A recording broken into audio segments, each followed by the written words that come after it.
प्यारे बच्चों, एक बार फिर से आपके अपने YouTube चैनल टारगेट बोर्ड में आप सभी लोगों का बहुत बहुत स्वागत है। आज का जो क्लास होने वाला है इसमें हम आपको इतिहास के कुछ महत्वपूर्ण ऑब्जेक्टिव क्वेश्चन बताएंगे। जो इतिहास के 6ठे नंबर चैप्टर जिसका नाम है शहरीकरण एवं शहरी जीवन, काफ़ी महत्वपूर्ण चैप्टर है, बहुत सारे प्रश्न इससे पूछे भी जाते हैं। तो चलिए आज हम आपको शहरीकरण एवं शहरी जीवन चैप्टर से संबंधित कुल 17 महत्वपूर्ण ऑब्जेक्टिव क्वेश्चन बताएंगे। ज़्यादा क्वेश्चन नहीं, बिल्कुल 17 महत्वपूर्ण ऑब्जेक्टिव क्वेश्चन ही बताएंगे जो आपके एग्जाम के लिए काफ़ी ज़्यादा महत्वपूर्ण होगा। हर हाल में आपके एग्जाम में आने की संभावना रहेगा। अगर इस चैप्टर से संबंधित कोई ऑब्जेक्टिव क्वेश्चन आपके एग्जाम में पूछा जाता है तो इन्हीं 17 क्वेश्चन में से कोई क्वेश्चन रहेगा। तो चलिए हम बारी बारी से एक एक क्वेश्चन का आंसर जानेंगे कि कौन से प्रश्न का कौन सा उत्तर सही होगा। यदि आप लोग क्वेश्चन का आंसर जानते हैं तो नीचे लाइव चैट या कमेंट में बताते चलिएगा।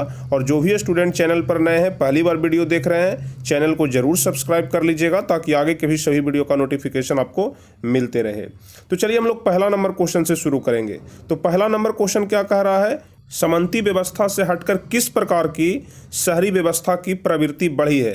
यानी कि पहले जो समंती व्यवस्था था उसे हटा करके किस प्रकार की शहरी व्यवस्था की प्रवृत्ति अभी बढ़ी है। बताइए कौन सा ऑप्शन सही होगा। प्रगतिशील प्रवृत्ति की, आक्रामक प्रवृत्ति की, रूढ़िवादी प्रवृत्ति की, शोषणकारी प्रवृत्ति। बताइए पहला का कौन सा ऑप्शन सही होगा। तो काफ़ी महत्वपूर्ण क्वेश्चन है, आप लोग ध्यान रखिएगा। समंती व्यवस्था से हटकर किस प्रकार की शहरी व्यवस्था की प्रवृत्ति बढ़ी है, तो ध्यान रखिएगा प्रगतिशील प्रवृत्ति की व्यवस्था जो है वह बढ़ी है। ठीक है, समंती व्यवस्था से हटकर प्रगतिशील प्रवृत्ति की व्यवस्था बढ़ी है। चलिए दूसरा नंबर क्वेश्चन, शहर को आधुनिक व्यक्ति का किस प्रकार का क्षेत्र माना जाता है। बताइए दूसरा नंबर, शहर को आधुनिक व्यक्ति का किस प्रकार का क्षेत्र माना जाता है। सीमित क्षेत्र की, प्रभाव क्षेत्र की, विस्तृत क्षेत्र की, इनमें से सभी। दूसरा का कौन सा ऑप्शन सही होगा। बताइए काफ़ी महत्वपूर्ण क्वेश्चन है, आप लोग पूरे वीडियो को ध्यान से जरूर देखिएगा। तो आप लोग ध्यान रखिएगा, शहर को आधुनिक व्यक्ति का प्रभाव क्षेत्र माना जाता है।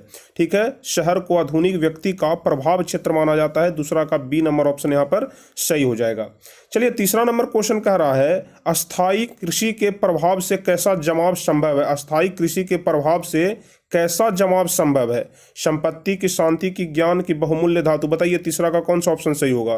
तो आप लोग ध्यान रखिएगा, अस्थायी कृषि के प्रभाव से संपत्ति जैसा जमाव संभव हो सकता है। तीसरा का ए नंबर ऑप्शन सही हो जाएगा। अस्थायी कृषि के प्रभाव से संपत्ति जैसा जमाव संभव हो सकता है। चौथा नंबर क्वेश्चन कह रहा है कि एक प्रतियोगी एवं उद्यमी प्रवृत्ति से प्रेरित किस प्रकार की अर्थव्यवस्था लागू की गई। एक प्रतियोगी एवं उद्यमी प्रवृत्ति से प्रेरित किस प्रकार की व्यवस्था लागू की गई। चौथा नंबर क्वेश्चन काफी महत्वपूर्ण है, तो ध्यान रखिएगा चौथा का बी नंबर ऑप्शन सही होगा, मुद्रा प्रधान अर्थव्यवस्था। यानी कि पहले जो एक प्रकार का प्रतियोगी और उद्यमी प्रवृत्ति था उससे प्रेरित होकर के मुद्रा प्रधान अर्थव्यवस्था लागू की गई। चौथा का बी नंबर ऑप्शन यहां पर सही हो जाएगा। पांचवा नंबर क्वेश्चन जो हम आपको बता रहे हैं 2013 और 2019 दोनों वर्ष पूछा गया है। जनसंख्या का घनत्व सबसे अधिक कहाँ पाया जाता है। जनसंख्या का घनत्व सबसे अधिक कहाँ पाया जाता है। बताइए ग्राम में कि कस्बे में कि नगर में कि महानगर में। तो जाहिर सी बात है कि गांव में तो बहुत कम लोग रहते हैं, कस्बे में भी बहुत कम लोग रहते हैं, नगर में भी थोड़ा अधिक लोग रहते हैं, लेकिन महानगर की अपेक्षा नगर में कम ही लोग रहते हैं, इसलिए डी नंबर ऑप्शन सही हो जाएगा। जनसंख्या का घनत्व सबसे अधिक कहाँ मिलता है, तो महानगर में हो जाएगा। अब चलिए छठा नंबर क्वेश्चन देख लेते हैं। 1810 से 1880 ईस्वी तक लंदन की आबादी 10 लाख से बढ़कर कहां तक पहुंची। यानी कि 1810 से 1880 ईस्वी यानी कि 70 वर्ष में लंदन की आबादी जो 10 लाख थी वह कहां तक पहुंच गई है। छठा का कौन सा ऑप्शन सही होगा। तो ध्यान रखिएगा मात्र 70 साल में ही 10 लाख से पहुंच करके 40 लाख आबादी हो गया है लंदन का। छठा का सी नंबर ऑप्शन यहाँ पर सही हो जाएगा। 1810 ईस्वी से लेकर के 1880 ईस्वी तक लंदन की आबादी 10 लाख से बढ़कर के कहाँ हो गई, 40 लाख तक। अब चलिए अगला नंबर क्वेश्चन देखेंगे, 7वां नंबर क्वेश्चन, लंदन में अनिवार्य प्राथमिक शिक्षा कब लागू हुई। बताइए काफी महत्वपूर्ण क्वेश्चन है। लंदन में अनिवार्य प्राथमिक शिक्षा कब लागू हुई। यानी कि प्राथमिक शिक्षा हर हाल में अनिवार्य है। 2017 में क्वेश्चन पूछा गया था। तो बताइए 7वां का कौन सा ऑप्शन सही होगा। तो ध्यान रखिएगा लंदन में अनिवार्य प्राथमिक शिक्षा लागू हुआ था 1870 ईस्वी में। डी नंबर ऑप्शन सही हो जाएगा। लंदन में अनिवार्य प्राथमिक शिक्षा 1870 ईस्वी में लागू हुआ था। चलिए 8वां नंबर क्वेश्चन कह रहा है कि कौन सा सामाजिक वर्ग बुद्धिजीवी वर्ग के रूप में उभर करके आया। कौन सा सामाजिक वर्ग पूछ रहा है कि कौन सा सामाजिक वर्ग है जो कि बुद्धिजीवी वर्ग के रूप में उभर करके आया। 2018 का क्वेश्चन है, 2018 में पूछे गए थे। सारे क्वेश्चन हम आपको महत्वपूर्ण बता रहे हैं, और जो भी क्वेश्चन प्रीवियस ईयर में जब भी पूछा गया हम आपको बताते चलेंगे कि कौन सा क्वेश्चन कौन से वर्ष में पूछा गया है। तो बताइए आठवां का कौन सा ऑप्शन सही होगा, कौन सा सामाजिक वर्ग बुद्धिजीवी वर्ग के रूप में उभर करके आया, आठवां नंबर क्वेश्चन। तो आप लोग ध्यान रखिएगा, मध्यम वर्ग। मध्यम वर्ग सबसे अधिक बुद्धिजीवी वर्ग के रूप में सामने उभर करके आया, आठवां का डी नंबर ऑप्शन यहाँ पर सही होगा। नौवां नंबर क्वेश्चन है जो कि काफी इंपॉर्टेंट है, क्योंकि 17 और 18 दोनों वर्ष पूछा गया है। पूंजीपति वर्ग के द्वारा किस वर्ग का शोषण हुआ। पूंजीपति वर्ग यानी कि जिसके पास रुपया पैसा धन दौलत अधिक था, उसके द्वारा किस वर्ग का शोषण किया गया, बताइए। नौवां नंबर क्वेश्चन। तो जब पूंजीपति वर्ग है वह श्रमिक को भी अब शोषित करेगा, मध्यम को भी शोषण करेगा, उसके अलावा जो किसान वर्ग है उसको भी अब शोषण करेगा, इसलिए इसका डी नंबर ऑप्शन सही हो जाएगा। सभी वर्ग को शोषित किया। पूंजीपति वर्ग के द्वारा किस वर्ग का शोषण हुआ, तो सभी वर्ग का शोषण हुआ, श्रमिक वर्ग, मध्यम वर्ग, किसान वर्ग, सभी वर्ग का। चलिए 10वां नंबर क्वेश्चन, बताइए कि टेनेमेंटस क्या था। ठीक है, 10वां नंबर क्वेश्चन कह रहा है कि टेनेमेंटस क्या था, बताइए 10वां नंबर क्वेश्चन का कौन सा ऑप्शन सही होगा। तो आप लोग ध्यान रखिएगा, पहले के ज़माने में क्या होता था कि मतलब सिर्फ काम चलने के लिए कम चलाऊ मकान बना दिया जाता था, जिसमें कि बस रहा जा सके, ज़्यादा उसमें सुख सुविधा नहीं था, कम चलाऊ मकान उसको बोल सकते हैं, उसी को टेनेमेंटस बोला जाता था। तो कम चलाऊ मकान को ही टेनेमेंटस बोलते हैं।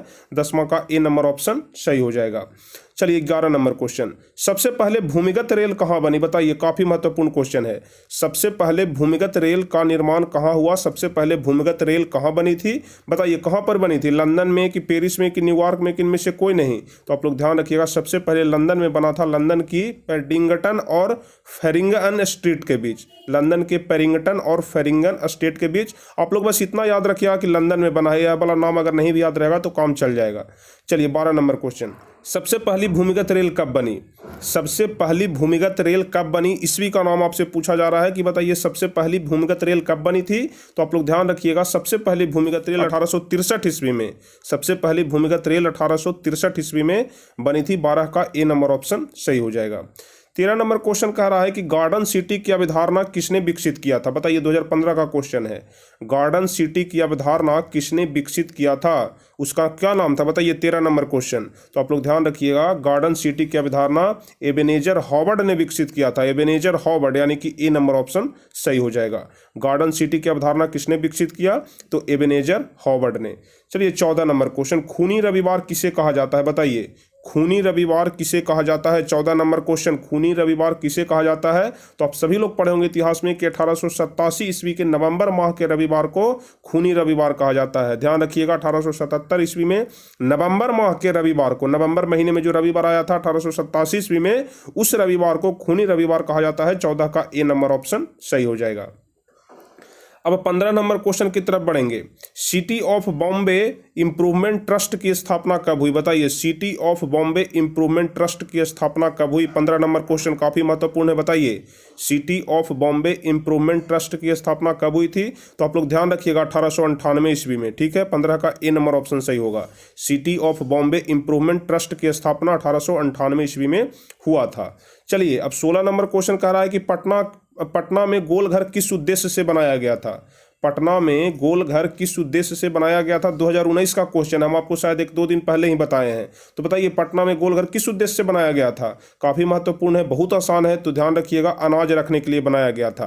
पटना में गोलघर अनाज रखने के लिए बनाया गया था। चलिए अब 17 नंबर क्वेश्चन उससे भी ज्यादा आसान है, और यह वाला क्वेश्चन संस्कृत में भी अक्सर पूछा जाता है, हम आपको संस्कृत में भी बताते हैं और यहाँ पर सोशल साइंस में भी है। पटना का प्राचीन नाम क्या था, बताइए। 17 नंबर क्वेश्चन, पटना का प्राचीन नाम क्या था। इससे ज्यादा आसान क्वेश्चन इस चैप्टर में हो ही नहीं सकता है। तो बताइए 17 नंबर क्वेश्चन, पटना का प्राचीन नाम क्या था। तो पटना का प्राचीन नाम पाटलिपुत्र था, पटना का प्राचीन नाम पाटलिपुत्र था। संस्कृत में भी दूसरे नंबर चैप्टर में पाटलिपुत्र वैभवम वाले चैप्टर में आप लोग जरूर पढ़े होंगे कि पटना का पुराना नाम क्या था, पाटलिपुत्र था। तो चलिए कुल मिलाकर के शहरीकरण और शहरी जीवन वाले चैप्टर से यही 17 क्वेश्चन इंपॉर्टेंट था जो हम आपको बताए। आशा करते हैं कि अगर इस 17 क्वेश्चन में से कोई भी क्वेश्चन आपसे पूछा जाएगा तो अब आप लोग इसका जवाब जरूर बता दीजिएगा। थोड़ा टेढ़ा मेढ़ा क्वेश्चन है इस चैप्टर में, इस बात को हम भी मानते हैं, लेकिन ज़्यादा हार्ड नहीं है, असंभव नहीं है, इम्पॉसिबल नहीं है, इसलिए आप लोग जरूर याद रख लीजिएगा। चलिए तो आपको इस 17 क्वेश्चन में से कितना क्वेश्चन का सही जवाब आप लोग फिलहाल बताए हैं, आप लोग जरूर बता दीजिएगा। यदि आपको क्लास अच्छा लगा हो तो इसे अधिक से अधिक लाइक कर दीजिए, अपने दोस्तों के बीच शेयर भी कर कर दीजिए।